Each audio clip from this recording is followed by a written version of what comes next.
Hei, og velkommen til Idrettsforsknings egen podcast. Mitt navn Tom Erik, og I dag har vi egentlig en rekke tema vi skal gjennom.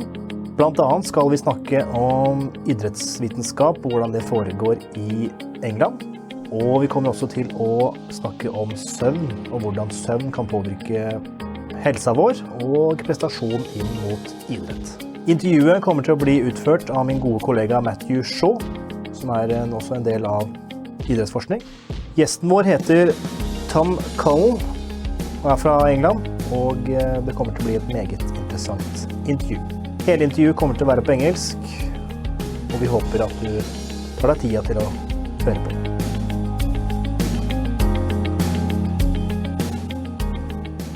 Hello, welcome Tom. Hi, how's it going?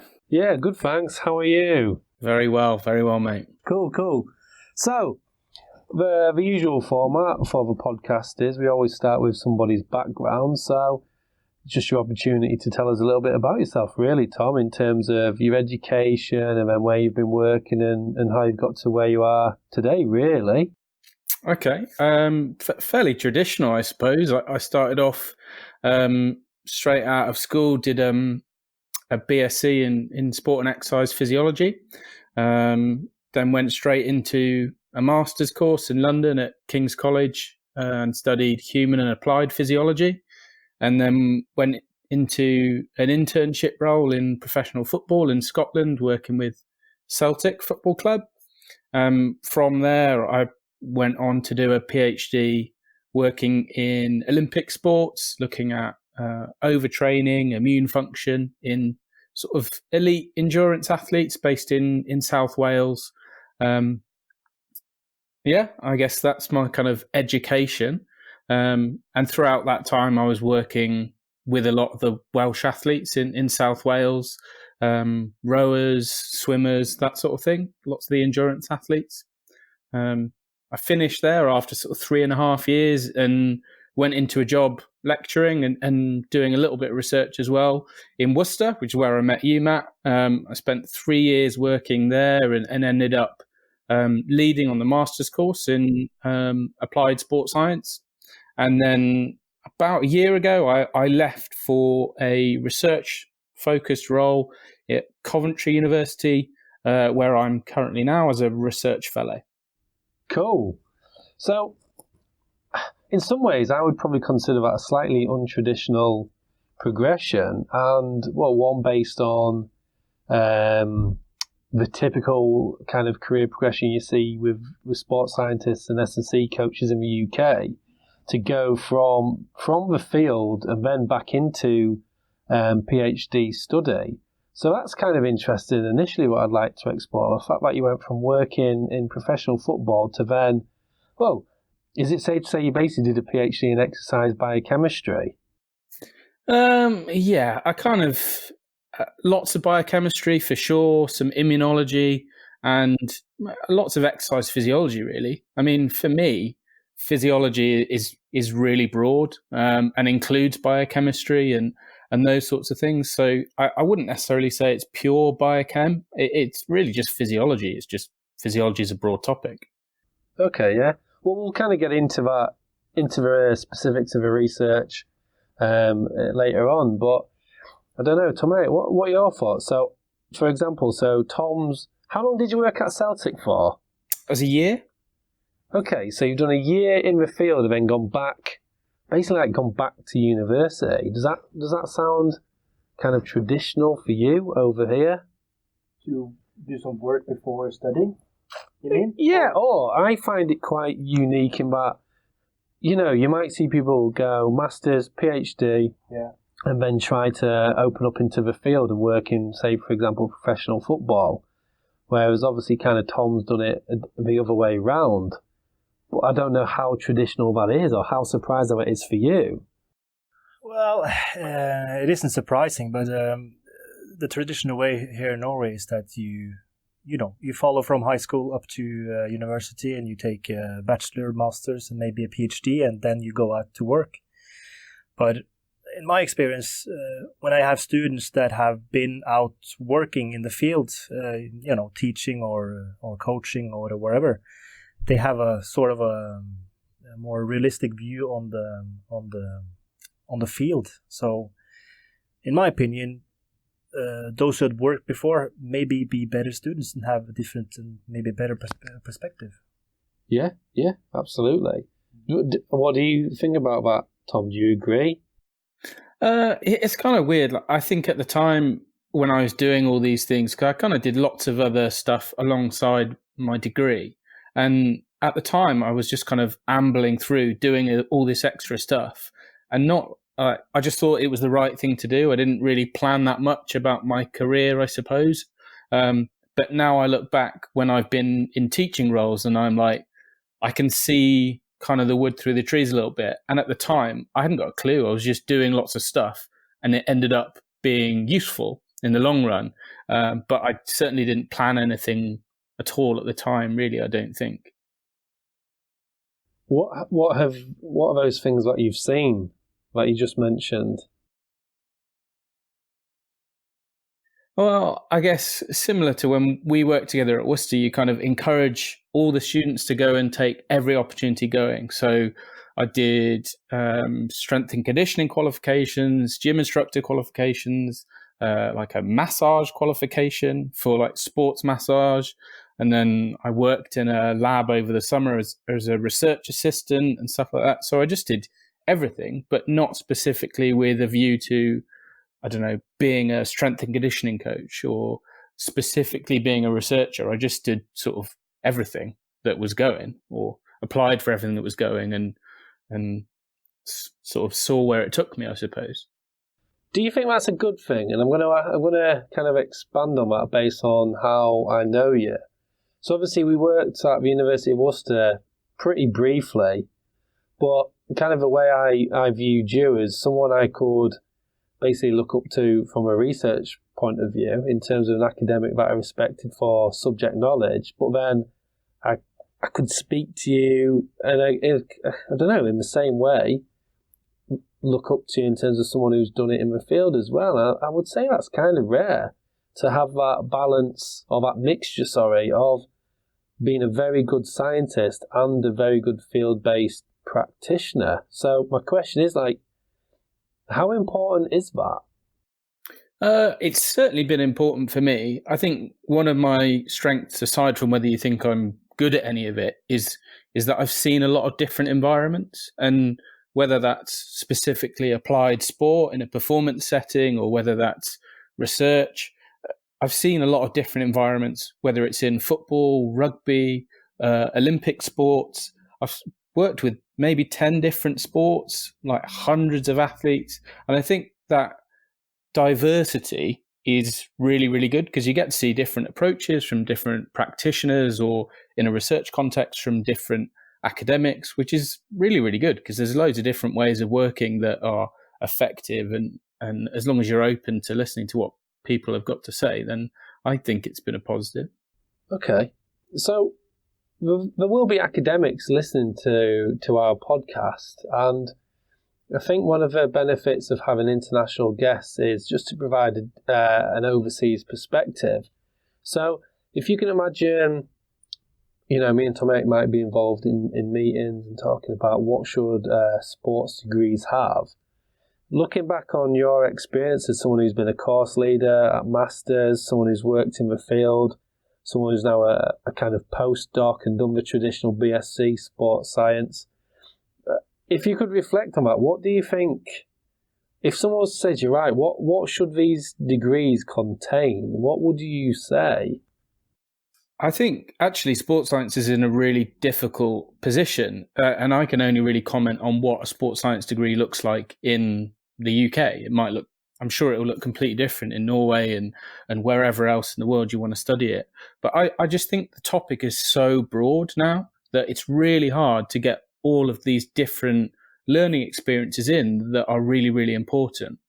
And at Worcester, I suppose we're at a place that focused more on applied experiences to prepare people to be sort of practitioners. And I think you offer experiences there to maybe work with athletes, not necessarily elite athletes, but kind of people that are striving to perform.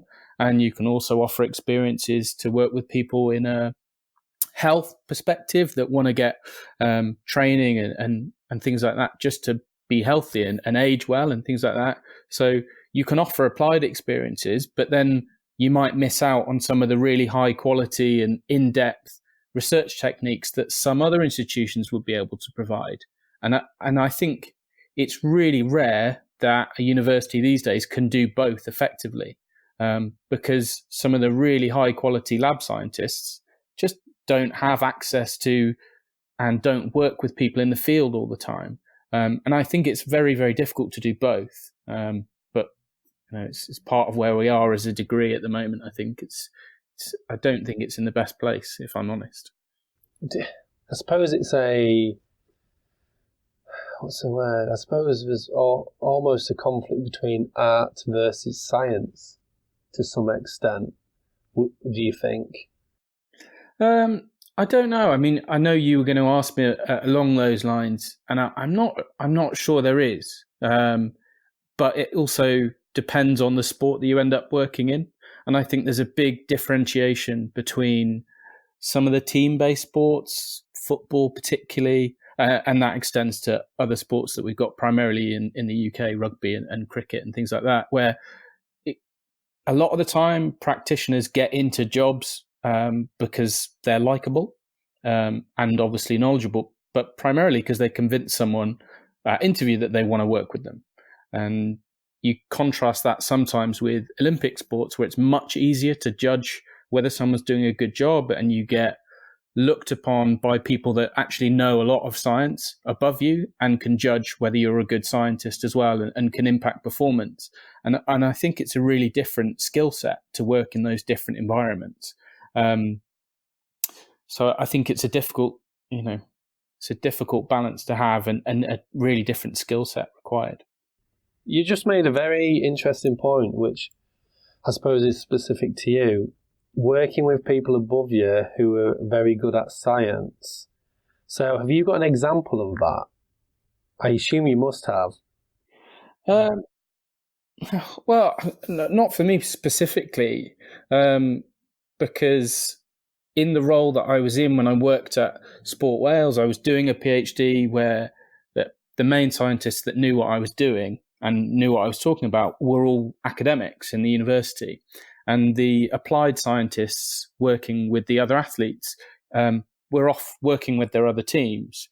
But we would meet up like once a month and kind of have lab group meetings where we discuss the projects we were working on. And you would get good dissemination there. So I suppose, yes, but I was only doing that applied stuff part-time, maybe one day a week. So it wasn't perhaps as full on as you would get if I had been in that role full-time at the English Institute of Sport, for example, or something like that. So not perhaps as much, but if you contrast that with something like a football environment, and I don't want to hammer football too much, but the environments they work in, like, you could get away with saying anything as long as you convince someone. No one above you, the coaches, the academy manager, or whoever, they're not going to pull you up on the science that you're telling them. Even the doctors or physios, people that are well educated in that environment, you in those positions, you know the most science, and you're not necessarily going to get pulled up on the quality of your science in those roles. Whereas in the other positions, you probably do a bit more. It's quite interesting because as a Norwegian, I have an impression that when you look at different clubs, especially in football, it's really they have a professional structure where they might bring academics in as a sport strength and conditioning coach and back that up with science. And what you say about you can actually say whatever, that's really, really surprising, because that's pretty much the same thing we do here in Norway. I get the impression of, especially in the lower levels or lower divisions. But this what you said right now, does it apply to every level of performance? I can't really say. I mean, I haven't worked at every level. I've only had experience of two clubs from a football perspective of working hands-on, and it might be different at other clubs. And I say what I say based on some of my experiences at Celtic, and they were planning to bring in academics who'd got real experience, a lifetime's experience working in and assisting footballers, Jan Hoff and Helgerud from Scandinavia, who you guys all know and who are experts in the field. So they're, some clubs do it. They didn't do it when I was there, but they certainly planned to. So I think in those cases, I would have had a different experience perhaps. And some other clubs where you've got maybe a slightly different performance structure, maybe they do have better oversight or something slightly different going on than what I experienced. But I'm sure it'll be a different experience at every different club you go to. Well, I think there's going to be similarities and differences, obviously, but there's going to be similarities across the globe, really. I think the sport is the culture, not necessarily the country, if that makes sense, especially with the amount of overseas labour, both coaching staff and players. So I think it might be more indicative of the sport, really, some of these sports science cultures. Yeah, I think kind of to expand on some of what I've said there, I think when I started off in football and when I transitioned into my PhD, my supervisor at the time said one of the reasons we chose you and liked you was because you'd got a good balance between field-based and lab-based science and understood where you had to make compromises and then also where you couldn't compromise and where you had to maybe come up with a workaround, for example, to still maintain the kind of quality that you needed to kind of still say, yeah, we're actually doing science here. We're not just making things up as we go along. And I think I've actually found that harder to find that balance as I got more experienced as a scientist. And as the topic has evolved, I think there's been massive evolution in sports science in the last 10 years since I've been, out of my master's degree and things like that. And also as I've started to review more and more papers for kind of academic journals, you just see more and more poor quality science that's going on in the field that in these clubs, they must think it's really good because they're sending it off to get potentially published at high quality journals. And the quality of the science is not good. It's really not good. So I think the longer I've gone on, I've definitely found it harder to have that balance. I don't know what that says about me and whether I'm good at in a particular environment or not anymore. Well, obviously, without I don't want you to name anybody, but have you got an example of where you consider this kind of poorer quality science, like not necessarily a paper, a research group or whatever, but a testing context, like a variable? I don't know. You're talking like hydration or sprint markers, or for example, this acute chronic workload. What was there anything you had in mind? I think, I guess the easiest thing to pinpoint, and I think I might have discussed this with you back in the day, Matt, was as I always come back to ask someone whenever they're reporting this new method, because all sports scientists say, we're working on this new metric that we're using to direct training in some way. And the first question now I always have is, okay, brilliant. Firstly, tell me what the error is in your measurement. Because we all know that if we're working with athletes, we're worried about small changes in performance that are going to have potentially big effects in winning or losing or being injured or where you place in an event. So we're worried about very small changes. But people don't have any idea, by and large, what the error that there is in their measurement that they're taking. And very, very rarely, when I ask people that, do they have an answer. And it's really easy to know. You could say, right, the error is 5% in this test. So if you can't measure within that error, like, you've not got a very good test. It's not reliable enough really to detect those small but potentially important changes that you're going to be reporting. And that's like it's pretty basic, really, when you think about good quality science. Yeah, I agree, of course. Errors,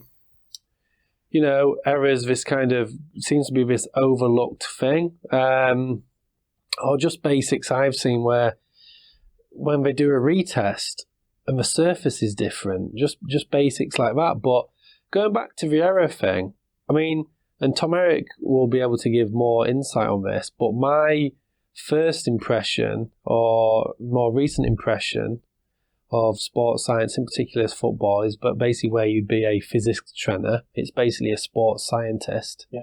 Physics trainer. Not scientist in the right way. Yeah. Coach. And I would say that it's not as well resourced over here, or not as strongly considered where there'd be much of a budget where when a board's deciding funding, I imagine sports science is the last thing to be talked about. But as you said, it's not something to be overlooked because of that. So I suppose the question is, everyone in this country will be testing sprint performance in some way. They'll be using some kind of measure of player load through GPS, or there's other radio systems a lot of clubs use over here. So what should they be doing? In practical terms, what could they be doing? You can just quantify the error of that measurement, and whether that's, you can easily use like a standardized rig, or you can look at error between the units. Say if you're using GPS or some other kind of radio frequency device, you can easily look at the error between the units, and it's going to be a lot of the time in the low percentage range, but like it's really important that you know that, so then you can set something like the smallest worthwhile change, and lots of people will talk about that in hopefully in university degrees, but it's a measure that I remember not being taught when I was a student in my undergrad studies, and it's really important. You need to have an idea of that. So there's simple things you could do. You can either trust the manufacturer, who should be able to give you that information, or you can do some simple in-house testing. Would you argue, and again, this is kind of transferable to any kind of country, really, would you argue perhaps there needs to be a greater emphasis on statistics and kind of meaningful statistics? I agree with you. I probably wasn't aware of basics of like coefficient of variation until really I started doing some of my research. I mean, the last thing I can really remember doing as a master's student, maybe test for normality when I was doing stats, or like repeated over. But in terms of maybe ICC, there's like some measure of reliability. But in terms of like the basics of error, do you think that's something lots of places are missing in formal education, in sport formal education? I think they probably are teaching it, but I think students just remember what they enjoy, and like no one enjoys that lesson. I remember teaching it, and I thought I'd prepared like a really engaging session, and I just got met with 70 faces that like hated me and didn't want to talk to me and wanted to leave because there was something more interesting happening anywhere else. Like it really was not a good session to teach. People didn't get it. They didn't understand the value of doing it. And I put a lot of time in to try and make that a decent session. So I think probably most places do have at least basic sessions on that sort of stuff. But I'll be honest, it's one of the areas that sports science is evolving so rapidly. There have been huge debates about statistics within the field at the moment, and some really high-level academics and journals don't know what to do about some of the statistical issues that have been thrown up by statisticians from outside of sports science, sort of criticizing our techniques. And lots of people will talk about whether it's MBI or other things. I mean, it's not, we shouldn't always just have a witch hunt for magnitude-based inference, but it's a really important issue that kind of, it is useful to highlight around how we use statistics in our field. And you asked about statistics earlier. I think it's a rapidly evolving area that really we're not we're not educated well in, but is really important once you start digging into what your data actually means. Yeah. Have you got anything to share on that? On statistics? Just in general about... Yeah. Well, speak of your own experience, really. Yeah. The first thing you talked about when you had planned this session and you used a lot of time to plan it and it's all went to shit. If you're going to do it again, should you have done it any differently, or what was the problem? Was it too hard? Was it too boring? Was it? I just don't think they got it, and I spent a lot of time planning it, like I've said, and part of the problem was people actually didn't follow my instructions correctly, because I'd set up like a mock experiment between two groups of the class and gave them different instructions. So I wanted to investigate whether if I gave really, really precise instructions for separate basic sports science, strength and conditioning tests that you would do, if I gave really precise instructions, would that provide more reliable data with less error in it? And the experiment actually went the wrong way, because the people that had rubbish instructions, it just said, do a jump. And hopefully, in my head, I was thinking, right, they're going to jump all sorts of different ways with no standardization, whatever. And the other group, it was really precise, jump 3 times, take the average, whatever.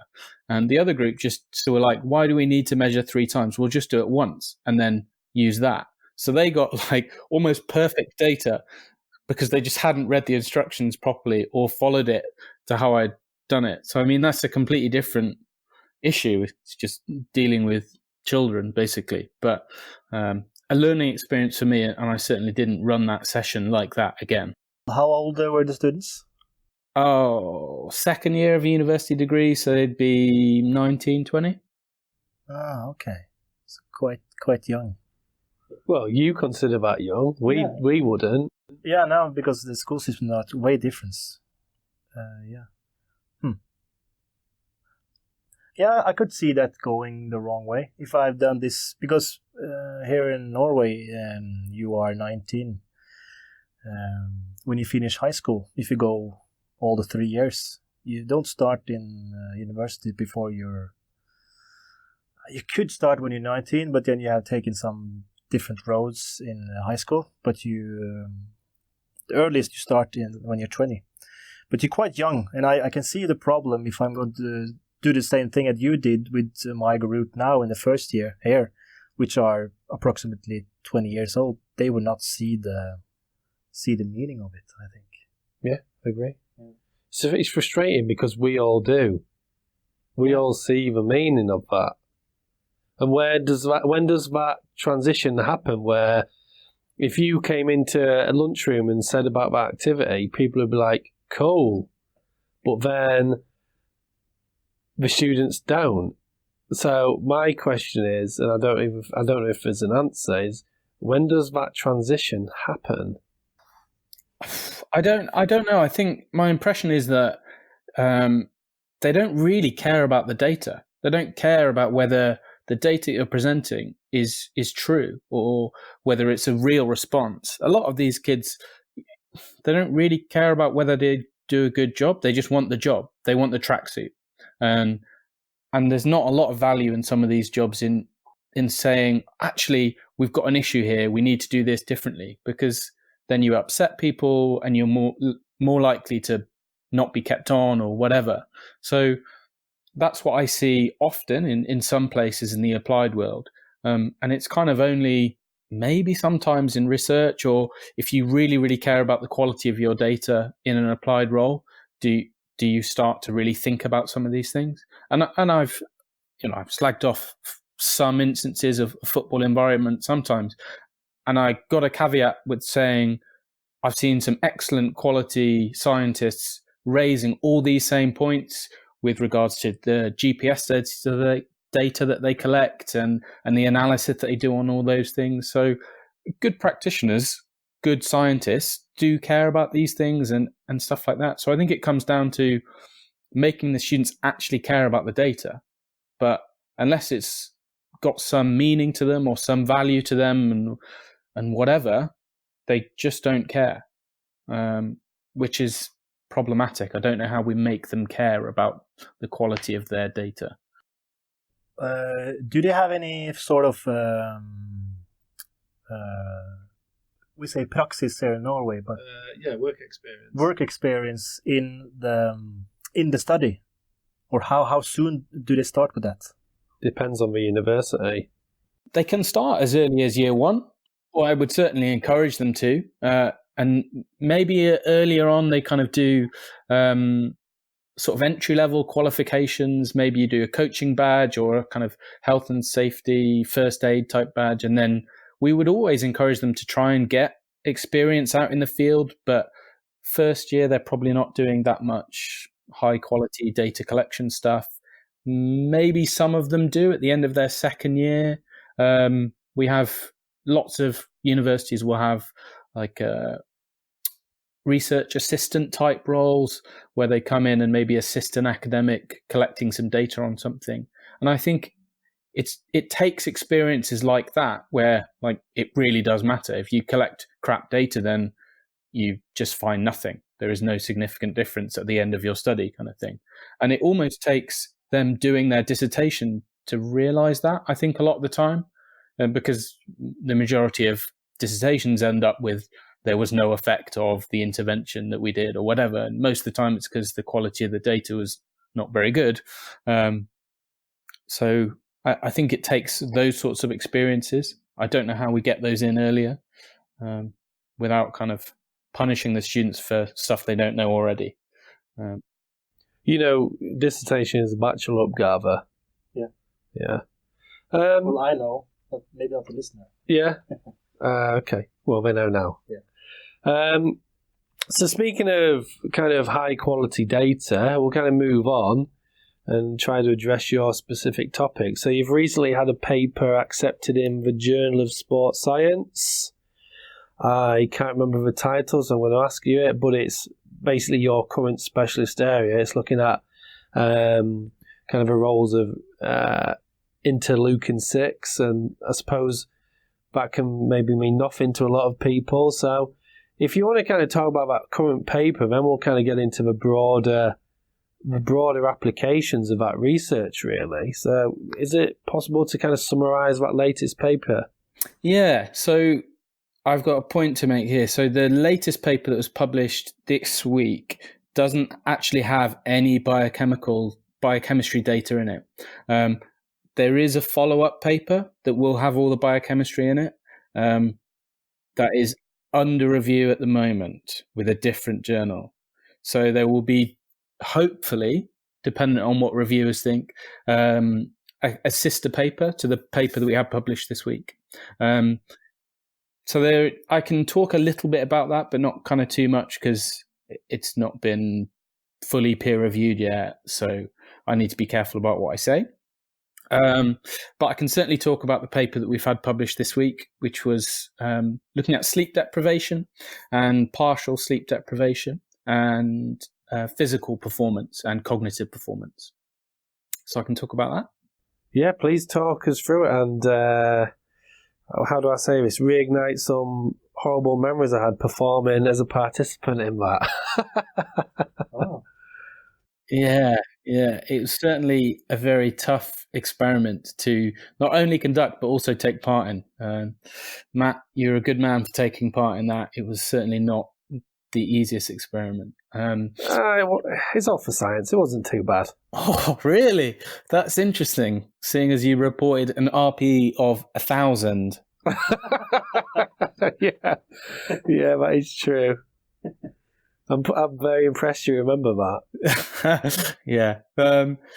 I became interested in looking at sleep deprivation because I'm broadly interested in exercise stress or sort of the biochemical responses that lead to either positive or negative adaptations.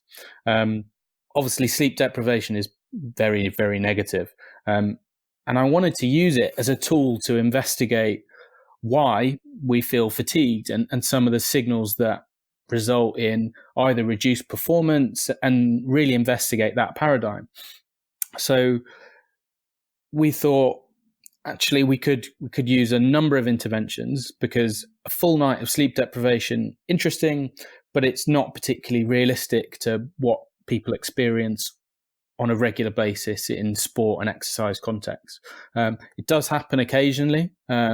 Lots of people feel really anxious before major games and things like that. It's kind of one of the major issues in major tournaments. Could I ask a question before you go on, Tom? Yeah. Sleep deprivation. Yep. Is that not sleeping at all? Yes.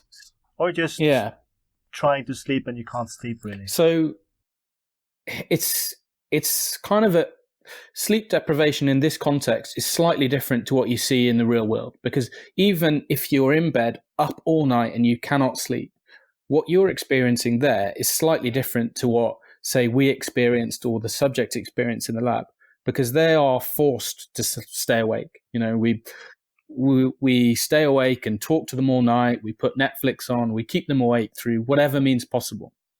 But they want to go to sleep. They're really tired. Before a competition, people are really anxious. They're nervous. They're trying to go to sleep, but they just can't. So it's actually a slightly different neurological and biochemical response that we're seeing there. So you have to be a little bit careful in that you're forcing this sleeplessness upon them rather than them experiencing it through some other reason. So we forced them to stay awake. And then there was also an intermediate condition where we allowed them to go to sleep at their normal time. And then after 4 hours, we woke them up and then kept them awake until testing began in the morning. So you know how Tom's talked about kind of those two different types of essentially being awake? Yeah. Is there what are the Norwegian terms for that? Søvnløshet. Yeah, okay. Might sleeplessness. Be sleeplessness. Could it be not combined, but could it be looked upon as the same as insomnia? Or is that just a broader or longer period? That's probably longer. Yeah. But it's the only real tool we have for looking at these conditions where people are getting no sleep or impaired sleep and things like that. So it's just a caveat to that type of model of research that we have for those lab-based studies. But I'll be honest, if you go and look at a lot of different sports teams and environments, so many scenarios, they have really poor quality and length of sleep. I spent a lot of time working with swimmers and rowers and triathletes, and those guys get up at like 4 or 5 in the morning to get to training, to get to the pool or to get to the river, to go out and train because they want to train twice a day and those sorts of things. And as a result, they just have really crap sleep. And the problem we've got now is it's much easier to wake up earlier than it is to go to bed earlier. It's just physically much easier to do that. So as a result, sleep is the first thing to go.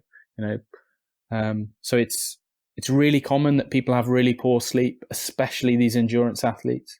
And as much as I hammer football for not great approach all the time, it's probably one of the things they do best because they train slightly later in the day than a lot of other sports teams, meaning that in an ideal world, they should have had a good night's sleep, or they've certainly had enough time before they have to train to be well rested from a sleep point of view.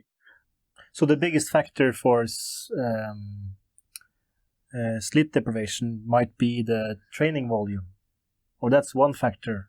It's a big part of it for a lot of the endurance athletes, because part of it is a lot of them in the UK, and I'm sure it might be the same in Norway as well, and not that many athletes in the endurance world are full-time paid. And so they have to train and in facilities where you have to work around public pool times and things like that. So you have to get in at 5 o'clock to beat the rest of the people that want to use the pool, for example. Well, over here, there's similar trends. I know it's not at an elite level, but facilities are kind of limited because of the geography. And so the student team on campus here, they train at like hell over 10:30 p.m., don't they, sometimes? The swimmers? No, the football players, as an example. Yeah. Some of their training is like from 8 till 10:30. And then alongside that is a lot of games are played on weeknights as well.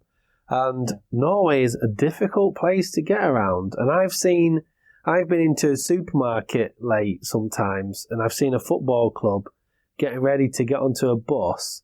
And I don't want to name the club, but I know that it's a club where I'm thinking, that's at least a 2-hour drive from here, and it's 10:30 at night. And then what are you seeing everyone buying? The 13-year-olds? Cans of what? Monster. Yeah. And I'm losing my mind. And yeah, that's kind of a regular thing. And then the other issue, I suppose, in Norway is the amount of daylight in summer. And as you've just said, it's easier to go to bed earlier than to wake up earlier. Trust me, you try going to bed at 8 p.m. on a hot night in July in Norway, it's like the equivalent of like 2 p.m. of daylight in the UK. Yep. And you basically go, you're looking at a place like Tromsø, 24-hour sunlight. Yep. They do a midnight marathon in June. So that makes things even more difficult. It's no problem getting to sleep in winter. You mentioned a midnight marathon there. One of the things we talk about a little bit in the paper is there's obviously this rise of ultra marathons and things like that. And those people are, in some cases, exercising for way over 24 hours. So as a result, they are experiencing severe sleep loss as well as massive fatigue from doing a shed load of running or whatever the activity is they end up doing. And those kind of events are becoming more and more common.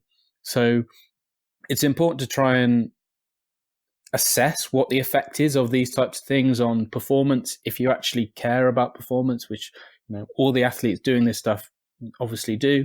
And then you can work out what sort of interventions you might need to try and negate the effect of what you're putting your body through and your brain through.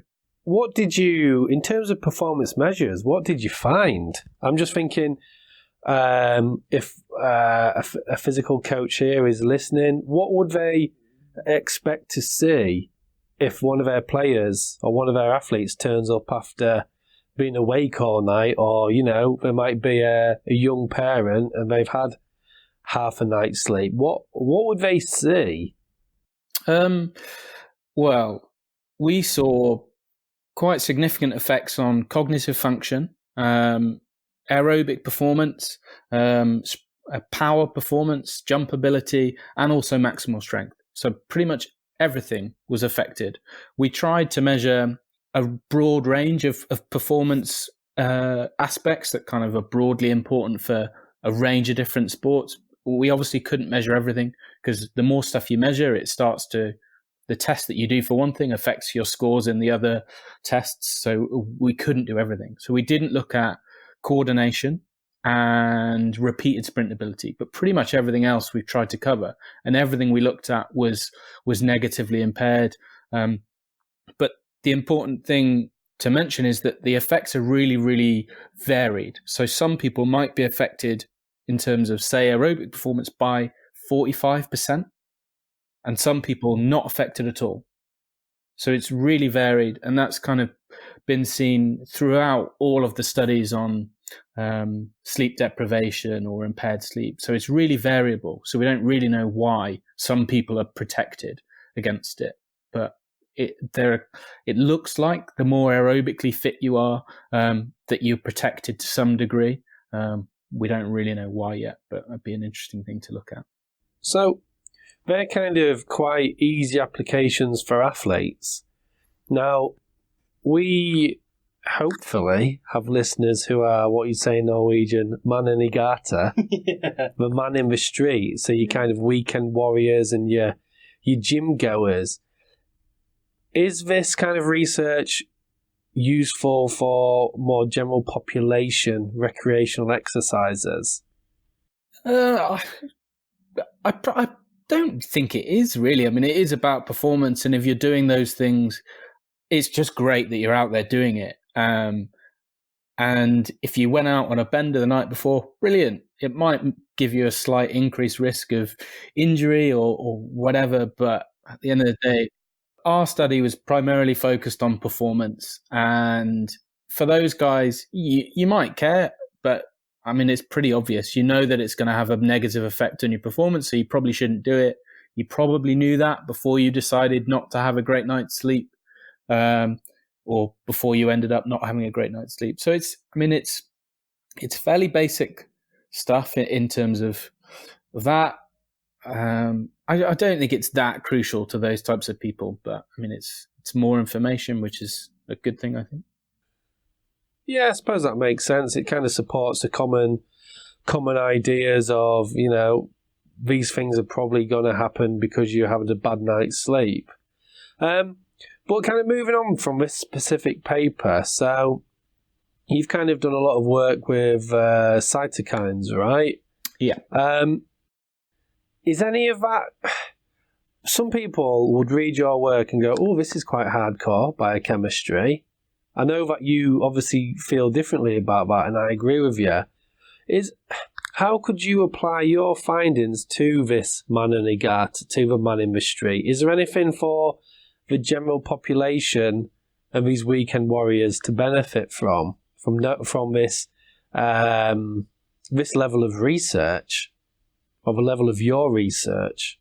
I think in the long run, it's about trying to better describe what types of exercise or what types of training or recovery or whatever you're looking at, whether it's athletes or the guys in the street, what types of exercise and the way they look after themselves, how they might be more optimal, different types of exercise. So I guess broadly, we're quite basic in the way we describe whether it's endurance exercise or whether it's maximal strength or whether it's hypertrophy or fat loss. They're quite basic in terms of the output that you want to see from a training program.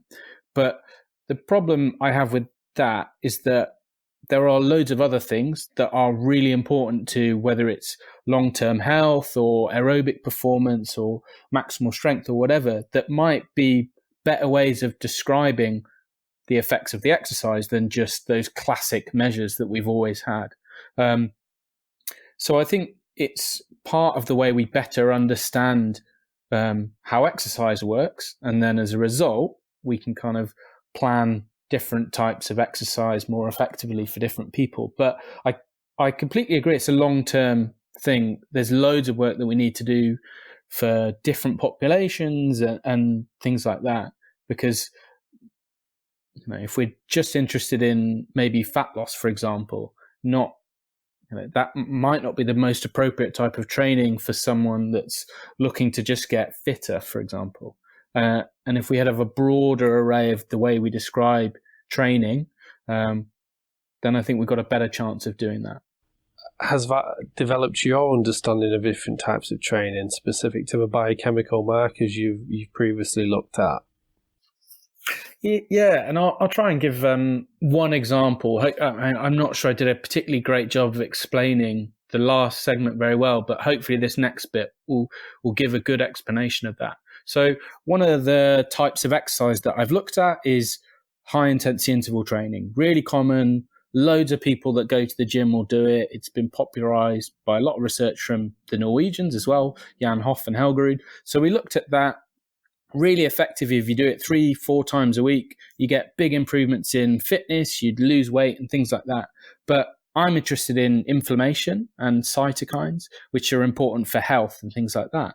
So we looked at it from an inflammatory perspective, and there was no anti-inflammatory effect, which is actually really important. So although you might get improvements in aerobic fitness and lose some weight, you didn't actually get an anti-inflammatory effect from that type of training, which actually is a really important health outcome. And if nowadays we've got good data on these cytokines and why they might be important, if you to look at, there's a massive study come out recently that said over a 10-year period, these inflammatory cytokines, and particularly interleukin-6, which is the one that I'm interested in, is a better predictor of all-cause mortality and mortality through cardiovascular events than our classic cardiovascular risk factors like blood pressure and cholesterol and things like that. So the stuff that you'll go to your doctor, every man in the street will go to the doctor and be told, you're a bit overweight, your blood pressure's too high, we need to get that down. If you do this type of exercise, it'll bring those markers down. But actually, the type of exercise you might need to do to reduce your inflammatory response or your inflammatory status might be completely different. Does that make sense? Yeah, that makes perfect sense to me. Yeah. But for the listener, I think this should be explained. What is cytokines? Yeah. So cytokines are intercellular signaling molecules, or do I need to simplify that? What's the term in Norwegian? Intracellular signalmolekyler. So it's pretty the same thing, basically. Just the pronunciation. Yeah. Cool. Okay.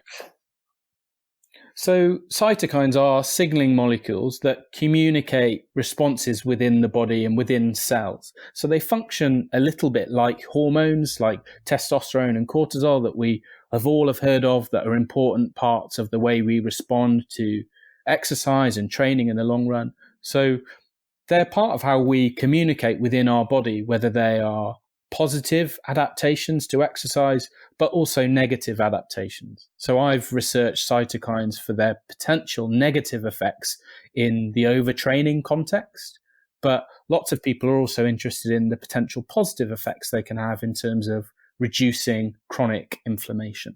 So, of course, there aren't going to be a huge amount of biochemists working in the field. Where do you see that going in terms of like a field-based practitioner who works with athletes? Is there any use to this knowledge? And two, is there ever going to be an application for them to be able to measure this, if that makes sense? Yeah, 100%. So you see things like HbA1c, a long-term marker of blood glucose, for example, and even blood glucose in itself is routinely measured every day in people's homes, even nowadays. It didn't start off like that. People realized that was an important health marker, so people developed technologies to be able to do that very quickly, very rapidly, very cheaply. We're seeing the same thing slowly for other more complex markers to be able to do that in-house very quickly. So, for example, people are developing point-of-care device tests for interleukin-6, and they will be for other hormonal measures and cytokines and things like that. So it's happening, but it's just taking a long time to get the technology there. Some of those things are exactly what I was looking at in my PhD, being able to take some of these measurements or at least obtain a sample from a finger prick sample of blood rather than needing to put a needle in someone's arm and do things like that, which the athletes were not particularly happy with. So it just takes a long time. And if you're trying to do this yourself and you're not necessarily a biochemist, it's really tricky. I think it's obvious one of the reasons why these measures or less sensitive measures are taken is because of cost. So do you ever see a time where this kind of level of invasive measure is going to be kind of broadly administered in healthcare? It's very easy to put a blood pressure monitor cuff on compared to a venous blood sample. Yeah, 100%. If you think about one of the as a physiologist, broadly, I'm an exercise physiologist. Your bread and butter tool is measuring blood lactate, and once upon a time that was a much more complicated process. Nowadays, we have point of care devices to do that, like a Lactate Scout or a Lactate Pro 2, and they give you a sample within 10 seconds. I mean, they're pretty inaccurate, but they're used all over the planet with athletes in the field. They're cheap to buy. They're relatively cheap to buy in terms of lab tests. They're 400 quid to buy the equipment, and then it's pence or pounds. You can convert currency for me into Norwegian krona for a sample, and then people will be doing this stuff in every sport in every country. So it only takes time. a long time ago, a company did get in contact with me because they wanted to produce something like this for cortisol, testosterone, and interleukin-6 to be able to do the same thing, point of care. And English Institute of Sport a long time ago were interested in this as well, and I had conversations with them, and it never ended up going anywhere. But people are interested. I think it'll be driven by the medical industry though, because their biotech is better than sports science, so they'll develop the kit more effectively than we will, and it'll come from health rather than sport, in the similar way to glucose did, blood glucose measurements. So you've kind of talked broadly about sleep deprivation and the effects of it on exercise, and then you've talked about your kind of main research area, interleukin-6. And you've obviously performed some research combining this. How do these two things interact?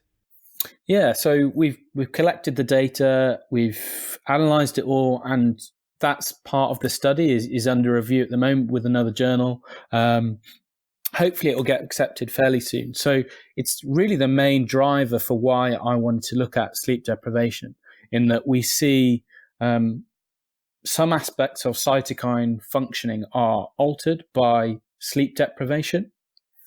And there might be effects in terms of fatigue and things like that. So that's the main reason why we looked into this area. And I can describe some of the results in that typically what most people find in terms of why people are performing worse following sleep deprivation is that they think people's perception of effort, so RPE, which is classic, really regularly measured tool in sport and exercise science, that is increased. So even if you're doing the same intensity of physical exercise, we typically don't see any changes in heart rate or even VO2, some of our classic physiological measures, but your perception of how hard you're working is increased. And Matt, you are someone that had a massive increase in their perception of how hard they are working, even though you are actually producing less power output on the bike. You're producing less physical work, and your perception of how hard that was massively increased. And that's a fairly consistently found result in the sleep deprivation literature. But what we wanted to do was we wanted to investigate whether there were some circulating biochemical responses that were preceding this. And we've measured a range of things, not just cytokines. Some other markers, I don't want to say everything, but a range of other biochemical signaling processes that we think might be involved in this altered perception of effort. So that's what the next study is about. And I think we've got some really interesting results. Please correct me if I'm wrong, but essentially there may be some biochemical mechanism for why the perception of effort changes. Yeah, absolutely. So we know that perception of effort is obviously decided within your brain. And there's really good evidence that cytokines and lots of other biochemical signaling molecules can cross the blood-brain barrier and then have effects within the brain and bind to different areas within the brain and things like that. So we think they might be released during physical exercise from the muscle or other organs and then have effects within the brain. So I'm kind of interested in this muscle to brain interaction, which hopefully we'll have some interesting findings for. Yeah. But you said in the start about high intensity interval training that it didn't have any effect on these cytokines. Was that correct? So it's kind of complicated in that we get increases in some, which are interleukin-6, and then we didn't see increases in the anti-inflammatory cytokine interleukin-10. So the way that these cytokines work is in a cascade. So one will be produced and it might increase the activity of another one and then another one and things like that. But what we propose is that there needs to be a certain threshold of interleukin-6 to cause some of the other positive effects that are elicited through things like interleukin 10. And the increase in IL-6 was so small, we don't think we saw an effect on interleukin 10. But is that because of the training method, or is it because of the period you were training? Or was this a single bout, or? Yeah, it's a single bout. So there's not a huge amount of data on long-term training in terms of inflammatory responses, but broadly we see a reduction in chronic low-grade inflammation, which might be through TNF-alpha or IL-6 itself. It gets a little bit complicated because IL-6 can be pro or anti-inflammatory, depending on the context. And this is kind of one of my bugbears that I wanted to talk about on the podcast, but I didn't know whether I'd get a chance, is that I have a real issue with people wanting to simplify everything. Because one of the things Matt said in his email was like, make this simple for the everyman in the street. And instantly I'm thinking, but this isn't simple. Like, this is part of our problem, is that we want to reduce everything to like, tell me the one thing. And it's like, well, no, this isn't one thing. There's like a load of stuff that's important and it's really complicated. And if we don't understand the complexity, then we're just going to reduce stuff to information that is of no value because we're missing how things interact, which is complex. And lots of people get this stuff wrong, and I'm sure I get it wrong in a lot of contexts. So it's really important for me to say that like I'm interested primarily in cytokines, but there are loads of other really important signaling responses that go on that contribute to our phenotypic response, and I'm just interested in one little bit because I can't measure everything. Like, it would cost £1 million and you'd have a human with like 100 holes in them. You'd have a hole in their leg, a hole in their brain, because you'd want all samples to look at all the different effects that are going on within the body all at once. It's the great thing about exercise. It's got major effects throughout pretty much the whole of the human body, but you can't measure everything. So it's complicated. IL-6 has positive effects. It has negative effects. It depends on lots of different things. And they can be positive within an exercise context and negative at the same time.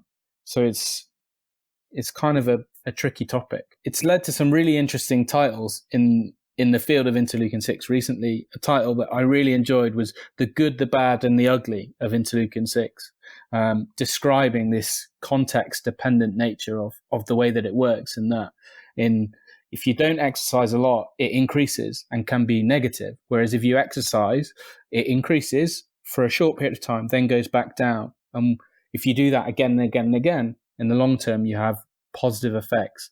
And it extends far more complexly than that, but I've just given a snapshot of why it's interesting for me anyway. So sometimes it's positive, sometimes it's negative. So I suppose it's a bit like hypertrophy of the heart, in that obviously in disease that's a bad thing, in endurance performance it's potentially a good thing. Yes, I suppose so. Yeah, I mean, there's a really nice paper that came out of Copenhagen last year that was a fantastic paper in this field, and interleukin 6 is important in arthritis, which is a chronic inflammatory condition, and it contributes to the negative aspects of that condition. And it's important in the pain perception that people have and things like that, and just the inflammatory condition itself. So people developed a drug to block the interleukin 6 receptor. And they thought, well, if we block this, we'll reduce inflammation, and then people will feel a bit better. They won't have as much pain. They'll be able to be a bit more active and things like that. And it worked. It decreased their arthritis symptoms. But in the long run, people got diabetes. And when they exercised, the guys that took this interleukin 6 blockade didn't have any of the beneficial adaptations to do with reductions in fat mass, which, like, you talk to most people nowadays in middle age, and the reason they exercise is to lose fat mass, right? And if you take this drug that reduces your arthritis, but it also means you're going to continue to put on fat mass, it's not ideal. Well, you don't want to be heavier and have weaker joints, do you? Exactly, right? So it's good for some things, not good for others. So it's a great example of why we need to understand more about the way our signaling works within our body to better understand it and program exercise and other clinical interventions like drug therapy and things like that. Wow, so that's a pretty interesting study, and just another example of, as you've been saying, Tom, it's a very deep, complex subject. And you're right, we perhaps shouldn't try to simplify everything. I know Idrettsvitenskap, our project, is part of our infographics project as well. We do look to try to provide maybe, yes, sometimes a simplification, but then we also, what we would say to anyone is don't just read or don't just look at our pictures on Instagram. This is why we provide the full link to the paper, and it's exactly the same thing. We can't just rely on oversimplifications. In fact, we can't just, I'm sure you'll agree, you can't just listen to this podcast and become an expert on cytokines. So, but there's obviously lots of work to be done or research to continue. However, in contrast to that, sleep is perhaps something that is a bit more practical to manage. So for the listeners here, or those that are listening to this and the practitioners, do you have any general recommendations for sleep? I know that you briefly mentioned it's easier to try to go to bed earlier than wake up earlier. Have you got any more kind of, as we say, fast, tangible recommendations? Yeah, I think there's lots of people with a whole wealth of research on kind of these types of interventions and stuff like that. I think you should start off with just working out how much sleep you're getting and is it enough, because the majority of people nowadays are relying on an alarm to wake up. And if you think about, your body's pretty good at the majority of the time sort of regulating itself. So if you didn't set an alarm, what time would you wake up? Matt, you'd probably wake up about midday. But that part of that is potentially because your body is saying to you, this is how much you need to be fully recovered, whether it's your brain that needs the recovery or whether it's your body, whether you're doing lots of training. So I remember a really high level coach that I was moderately intimidated by about 10 years ago saying, you know what, on your day off, don't set an alarm. Just sleep for as long as you can possibly sleep for. And that's how much your body needs. So just do that every so often to get a perspective of how much sleep you need. The general advice for the general population is that you need somewhere between 7.5 and 9 hours sleep. But we really don't have any idea whether that's appropriate for an athlete that maybe is competing on a regular basis or certainly training all the time and probably doing some pretty nasty stuff to their body. So if you think about it in that context, we've really not got a good picture of how much rest in that sense is enough. So I think the more the better really in that context. And if you can't get it in at night, just have a nap in the day, because there's lots of very good evidence that a nap can be effective and for that sort of thing. Cool. Yeah. I think they're fairly practical measures. Absolutely. Right, so I'm sure you know the drill. How can people contact you about these research fields? So I know we love trolling each other on Twitter. So how can anybody find you on Twitter? What's your handle? So my handle is at Dr. Tom Cullen on Twitter. You can also find all of my research on ResearchGate. They're probably the best two ways of getting in contact with me. Matt, as you know, I try to sort of avoid being contactable in any other format. So yeah, they're the best two ways of getting in contact. Yeah, don't worry, we're not planning on giving anybody your phone number, so you don't have to worry about that. Don't have a phone number, don't you worry. Cool. So, thank you very much for taking the time to talk to us today, Tom. Yeah, thanks for having me on. It's been good to have a ramble. That was it for this time. Vi hörs om lite.